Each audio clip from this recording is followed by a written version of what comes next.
So this is the result of that type of regulatory policy. And it's very quick, and it's very immediate, the impacts. Then we look at occupational licenses, which are rising all over the country.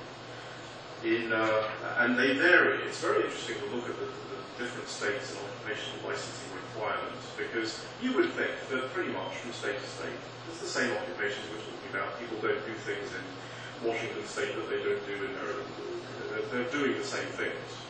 So why is it that in certain states there are about 30 occupational licensing requirements, whereas in the state of Illinois there are 400, including a licensed egg breaker? If you are an egg breaker in the state of Illinois and you are unlicensed, you are breaking the law, assuming that you are doing it for money, you're working in as a chef or something of that description. The number of days that certain professions now are required in order to be licensed. I mean, in Maryland, primary school teachers, it's up about 1,800 days to be licensed. Now, that's education that involves children. You can sort of understand some of that, perhaps. But other things, like tree trimming, also 1,200 days to be a licensed tree trimmer in the state of Maryland.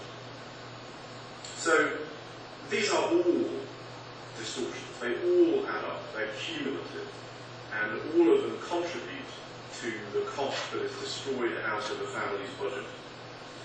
Plan Maryland, and I think there are many states that are following in the footsteps of Plan Maryland. There are 12 visions in Plan Maryland. Again, I told you, I do a lot of work in China. This sounds very Chinese.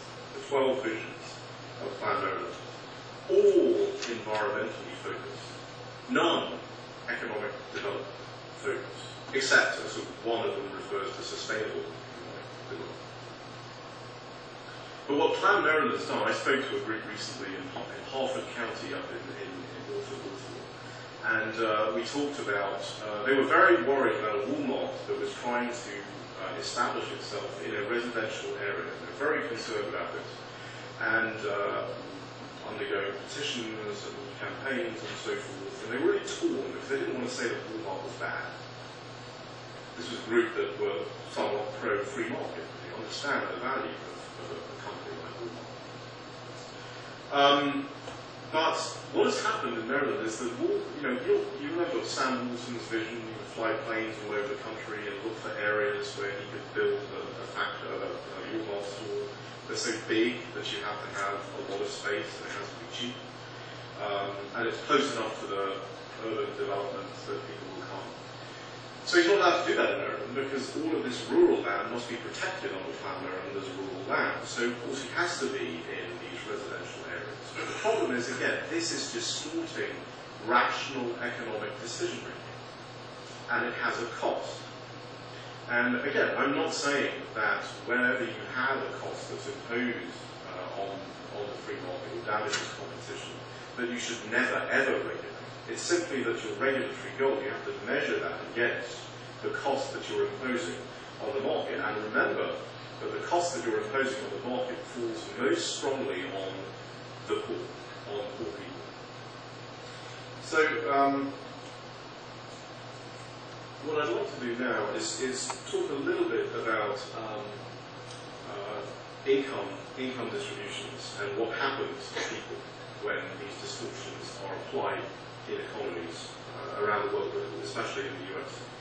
And this really happened because my secretary came in to me one day, and she, not only Warren Buffett who talked to the secretary, and she said she was very concerned about the 47% comment of Governor Orban.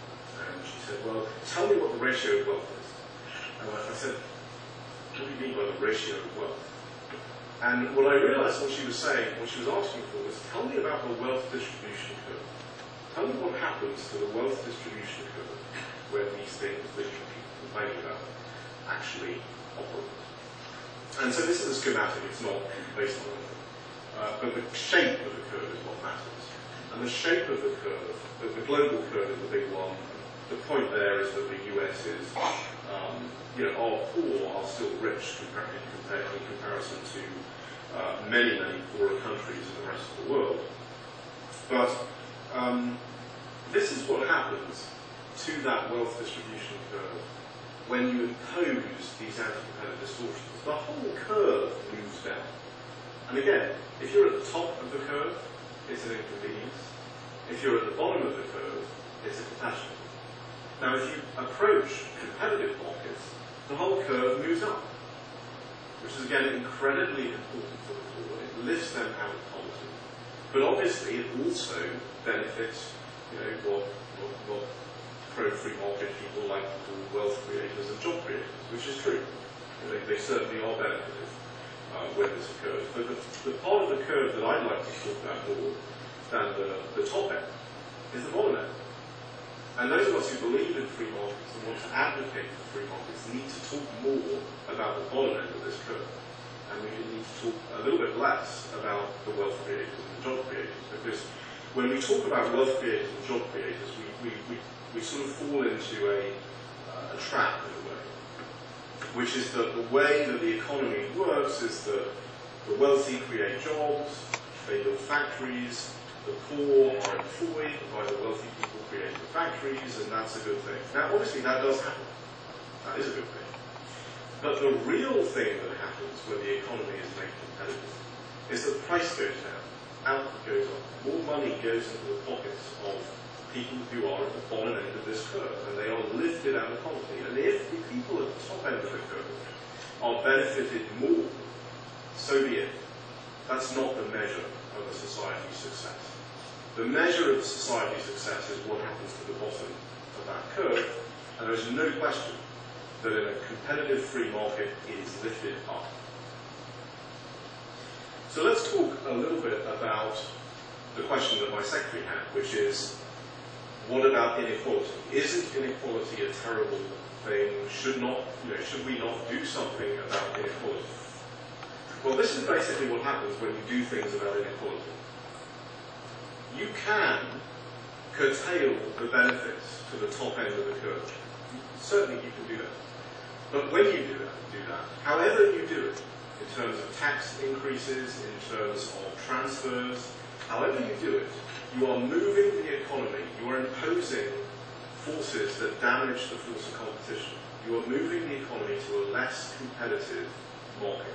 And whenever you do that, you increase price, you lower output, it's a non-zero sum world, you shrink the economic pie, and it's this part of the curve that is most severely affected. Now, you can say it is a perfectly legitimate social goal to say, we believe we should live in a world that is less unequal. That's a perfectly legitimate goal. What you can't do is say that you can achieve that goal and leave this in the same place. You're not going to leave it in the same place.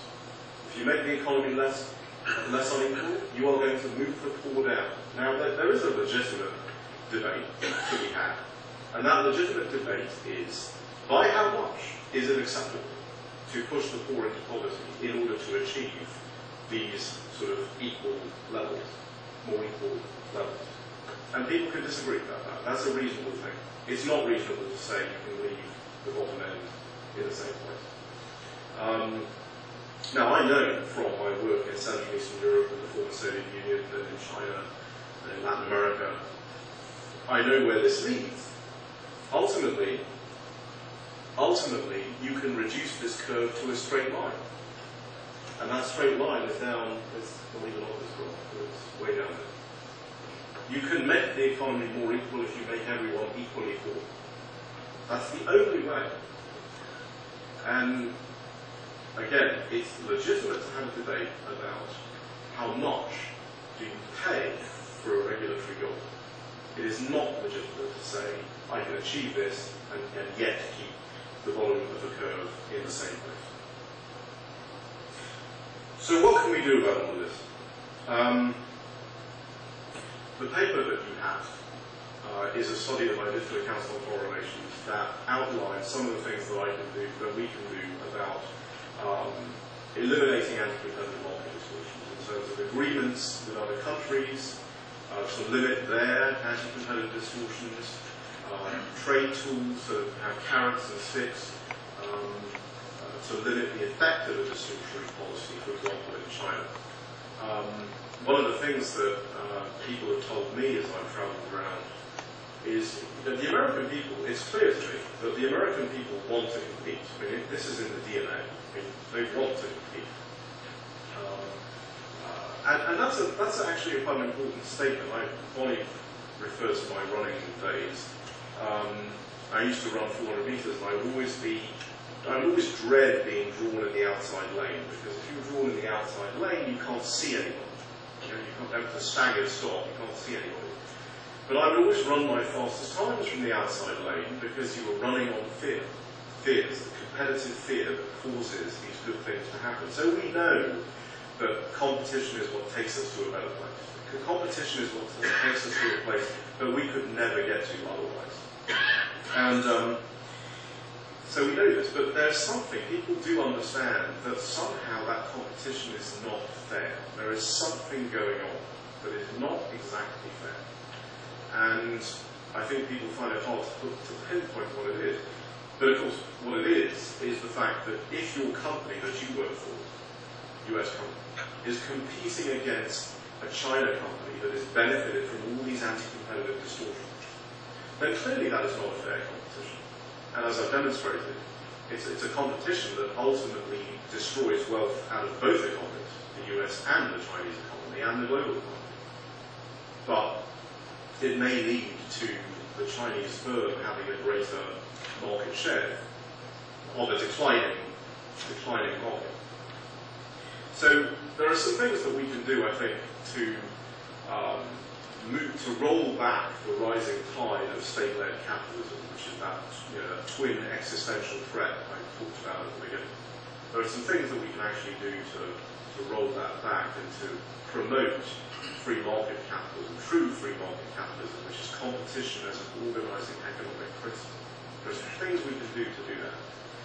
But what can we do about the bigger problem, which is the moral case, the moral defense of the free market system like Europe? Well, I think in that case, there have to be millions of conversations. I think those of us who have favoured free markets or understand the benefits of free markets and free trade around the world, we've essentially delegated the role of selling that notion, selling the idea that we live in a non-zero sum world, where the pie can grow or contract depending on what you do. We've delegated that to political operatives, to people who just left college, and we haven't given them the tools to be able to argue this. Because it is very easy to believe that it's a zero-sum world. That if somebody's getting rich, it's because somebody else is getting poor. It's very easy to believe that. I think if the election shows us anything at all, it shows us how easy it is for people to believe that. But we have to get on the battlefield, and we have to express the moral case for free markets in very clear and unambiguous